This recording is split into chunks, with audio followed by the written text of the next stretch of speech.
the statement that you hear from people, oh, well, we'll figure it out and we'll be able to keep doing what we're doing. Well, that's why we're talking about this. We're figuring it out and we're investigating these new solutions that you can implement to keep doing what you're doing, or to make it so that the coffee farmers of the future aren't looking at this and being like, oh, this is just going to be a struggle that is going to yield me no profit. In my area, everybody's telling me that by 2050, I won't be able to grow coffee here.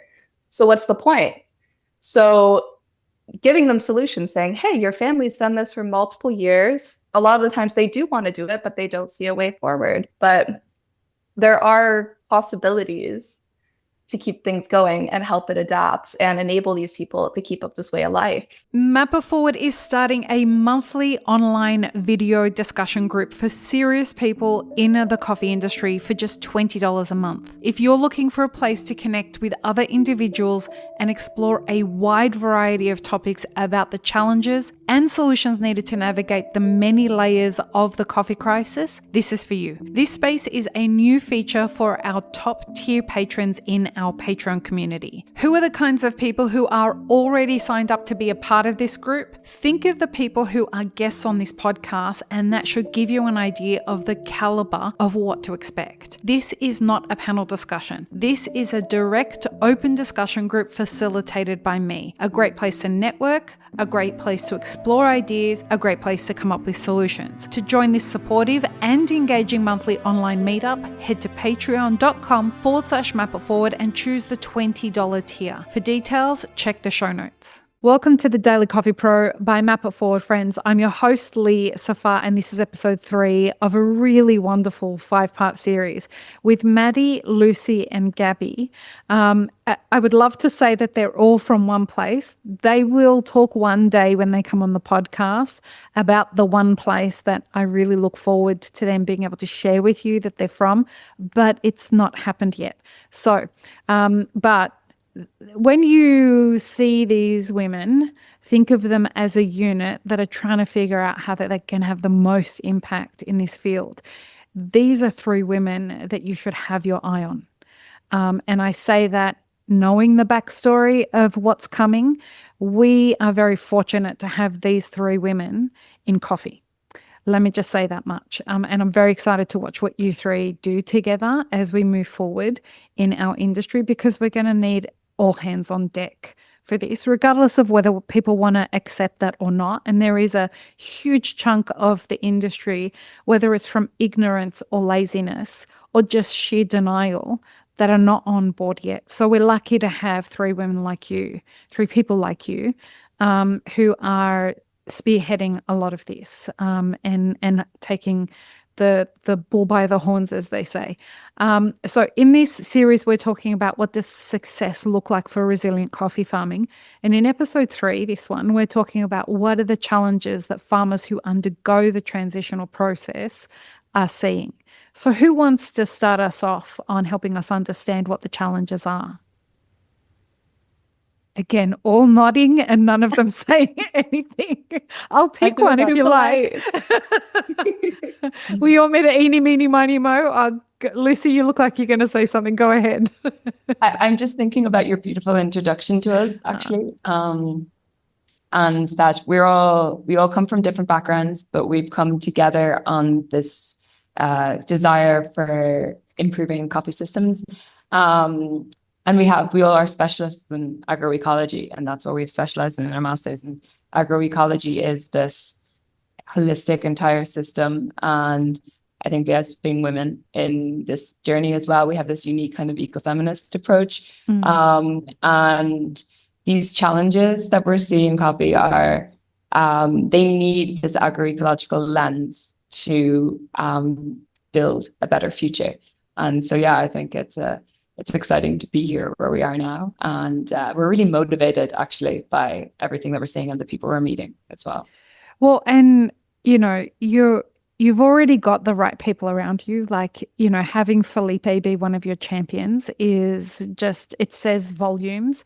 I hope that you will trust us to be one of your champions. You know, every time you've got something that you want to talk about, please consider this podcast somewhere that you can come and share whatever it is that you want to share, because we need more of this honest, open conversation about this stuff. So I really appreciate you guys being so generous to come here. I think this is a good moment to mention our number one champion, who's Dr. Jonas Steinfeld, who's our supervisor. We're doing this research with Wageningen University in the Netherlands, but also with Izaki USB in Brazil. And Jonas Steinfeld has been a leader in agroforestry and complexity, and he has really supported us on this journey. And he started a research center and everything recently here in Brazil. So yeah. Shout out to Jonas. I'm sure you're going to listen to this. Consider this your formal invitation onto the podcast, Jonas. Felipe did mention Jonas to me. So yeah, consider this an invitation, Jonas. I would be honored to have you on the podcast. So going back to what we want to talk about, the challenges. What are the challenges, guys? Go ahead, Maddie. So I'll bounce back to Gabi after. I think the biggest one I saw was really a mindset change with systems design. It's not you thinking this season, right? It's you're thinking, I'm going to plant this tree and then it's going to take 5 years, 10 years, or the effects of making this transition. Yeah, it's going to be a multi-year process. And because a lot of coffee contracts are year by year, that's a mindset that, yeah, it's difficult to navigate, and it's difficult for people to be able to invest in something that they might not see the benefits of until a longer term. Go ahead, Gabi. Yes, I completely agree with you, Maddie. And it's hard because also coffee is a 2-year cycle plant. I think this is very important to be aware of. So everything that is done in the present is for the next year's like productivity or effect. And yes, having this limitation of not seeing the effects of your work quickly, I think it is a big barrier for farmers to decide to transition. At the same time, which I think it could be an aid to this, is to have good partnerships, because many farmers are also scared to start a transition because they don't have guaranteed what's going to happen next year in terms of, are they going to be able to sell their coffee, or the other way, they don't have the resources to do something now. So yeah, I think just how do they survive? How through the hard times. Exactly. This buffer of it's gonna be a hard time. This fact, but how can we make it less hard?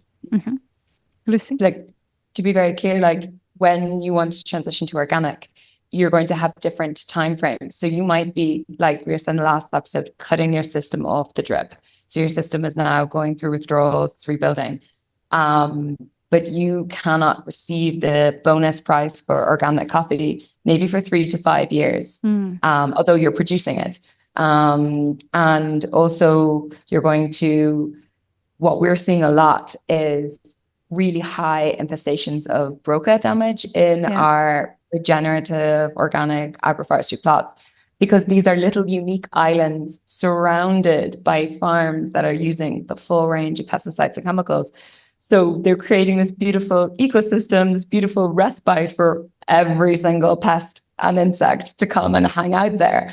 And this is great because we want to be nature friendly. We want to be supporting biodiversity, but that's going to directly impact your yield, you know? And then you're trying to sell that coffee. You're going to have so much damage. You're going to receive only like a base bulk price. And yet you're creating something special. Yet you're doing all this amazing work, but you are carrying the weight on your shoulders of everybody else around you who's not.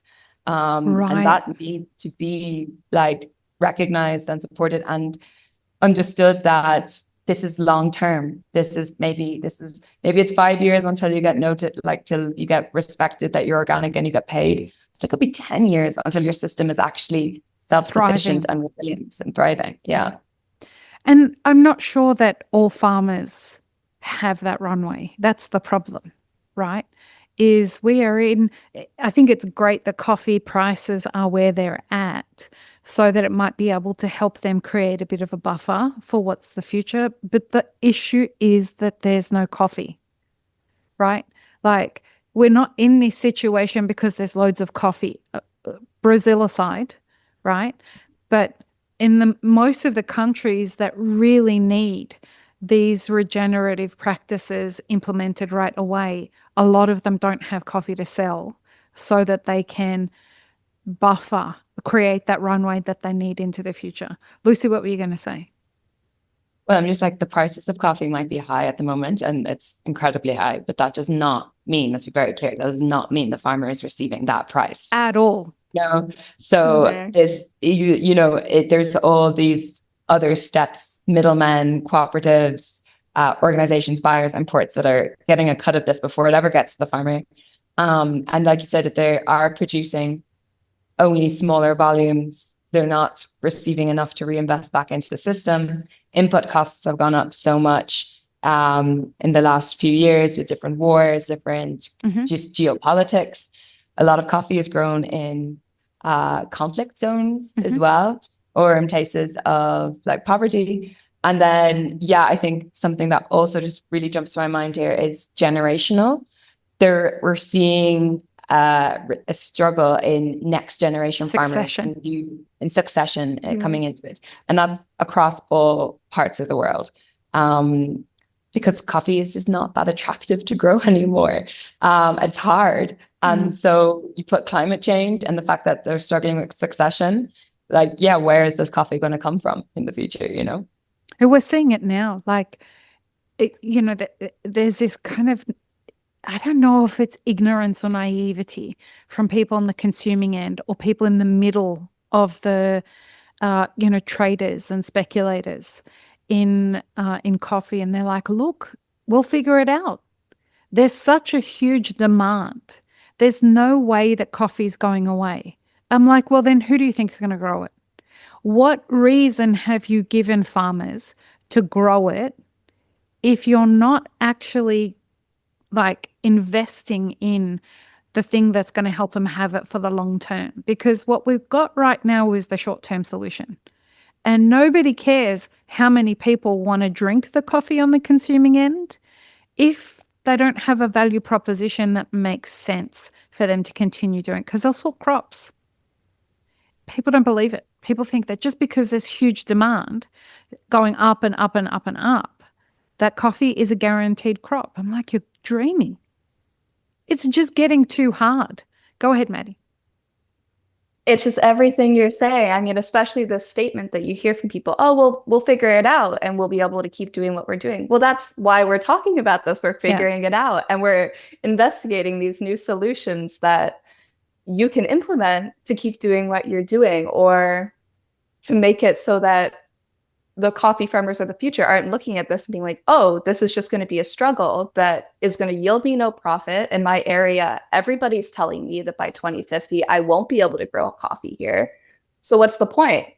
So giving them solutions, saying, hey, your family's done this for multiple years. A lot of the times they do want to do it, but they don't see a way forward. But there are possibilities to keep things going and help it adapt and enable these people to keep up this way of life. But for some reason, a lot of people don't see that this is the same thing, like it is a solution. Yeah. Something really exciting that I had a meeting with someone earlier today, and I don't know if she'd be okay with me mentioning her name associated with this, so I won't. But we were having a conversation about some solutions that she has to come up with for broca. And she happened to meet somebody who had told her about frequencies.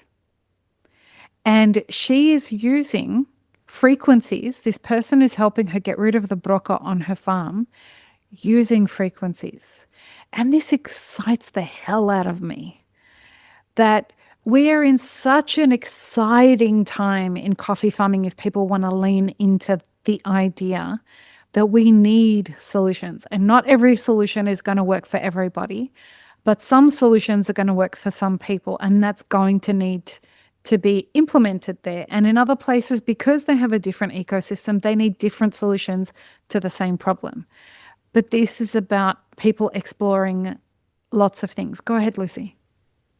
Listen, if I could encourage people to go in and study solutions, it's in agroforestry, but also in like the management of agroforestry, because this is a big challenge. We know trees are good.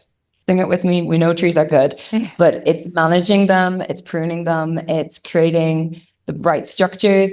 That is so difficult. And farmers are not necessarily foresters, and foresters are not necessarily farmers. And we see this in other parts of the food system as well. But like having somebody on your farm who knows how to prune a tree and do it well is really, really important. But that's also a huge limitation cost-wise and labor-wise. So if we can look at technology and new ways of pruning trees and new ways of managing trees that has this like semi-hybrid of mechanization involved, like we need to start thinking outside the box about where we're going to invest in these innovations moving forward with coffee production. And these are all these areas, and it's very exciting, you know? But had you guys ever heard of frequencies, sound frequencies that are used to remove different pests off trees? Go ahead, Maddie. Not in relation to Broca, but we've heard some people are starting to do research with ants. Right. But it sounds very interesting. Yeah, it seems like a kind of new field of study as far as I know. But yeah, it's interesting to look at how it might affect the soil and then encourage or discourage insects to move. And the interesting thing was she is noticing a significant reduction in Broca, which is kind of wild, right? Like it could have been just a woo-woo science thing, but the person showed up. She had read some work that this person was doing, and he presented data. And she's like, come to my farm. Come to my farm. I want to see this actually in practice. And lo and behold, it worked. I think that's exciting, right? It's especially when the dude shows up with, like, she found him from a study that he had done. That's the gateway to all of this. It wasn't like a charlatan kind of showing, you know, she saw a Google ad for some guy. Go ahead, Lucie, what are you going to say? You got to trust the science. Like, we're scientists. Trust us. Yeah. Go ahead, Gabi. I just want to add that a big challenge is going back to the challenges in transition is this complexifying, because transitioning does mean complexifying your system, whether it's incorporating new innovative solutions or having a more specialized job, because like pruning does require a specialized skill. And what we see in conventional farming is the complete opposite: simplified, straightforward, automatic. So yeah, this transition does require to tackle complexity in some sort of way. And this there are many angles to this, because every farmer is receiving some sort of technical assistance. They're backed by either a cooperative or an organization, assisting them in their management, in new innovative solutions. But then I believe a big challenge is also coming from those institutions. Like what is the technical assistance that these farmers are receiving? What is that information? Because maybe they have excellent services. They go and they visit the farmers frequently. They have digital tools for the farmers to access, but then the content of this information is not oriented in the right way. So I feel like there is a lot to improve and a lot to question still about these programs, because they're very robust. They're very well designed, but then the information that the farmers are receiving is not for the future, is not to build businesses yet. And whose motives and who's benefiting. Exactly. You know, that's something that needs to be said out loud, is like, who's funding it? Who are you partnering with? You know, I hear a lot of people talking about buy my biochar, you know, and it's like, why would somebody buy your biochar when They can be taught how to use pyrolysis to do it on their farms and do it correctly so that they have a really high quality biochar. And then they can couple that with a great kind of practice around microbiology so that you're not just using biochar to capture water, but you're using it to improve the microbiology in the soil. This is a kind of there's so many charlatans out there. There's so many people with other interests, economic interests, corporate interests that want to jump on this resilient or regenerative or agroforestry kind of bandwagon because of all of these buzzwords. And they're taking advantage of people who are desperate and don't know how to move forward with this. So, it needs to be acknowledged that that's a legitimate part of what we're going to face in the future. So if I understand what you guys are saying around the challenges, we boil it down to money, time, motivation, education, and incentive. Partnerships. And partnerships. So the partnerships are a challenge as well. Yeah, go ahead. Let's put all of that together and remember that the backdrop is unprecedented weather effects and climate change. Right. Yeah. The big elephant in the room is it doesn't matter whether you think climate change is real. Like, get off that horse. It's irrelevant. It's happening. Right? Like, it's also like, it doesn't matter how great a plan you think you have, you've got to be prepared that we don't know what's happening in our climate anymore. Right. And so this is a new normal. This isn't just, I come from a farming family in Syria. And so they'd have a bad year here or there.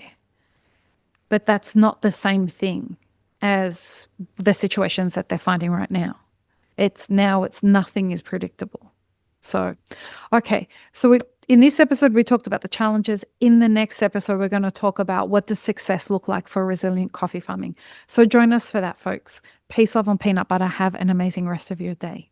This episode is part of a 5-part series produced by Mapper Forward. Check the full playlist and guest details in the show notes, as well as how you can support our work in the coffee industry. Become a premium YouTube subscriber, explore our Patreon and any brands we've partnered with to bring you this podcast. Please don't forget to like, share, and subscribe. It really does help us grow our audience.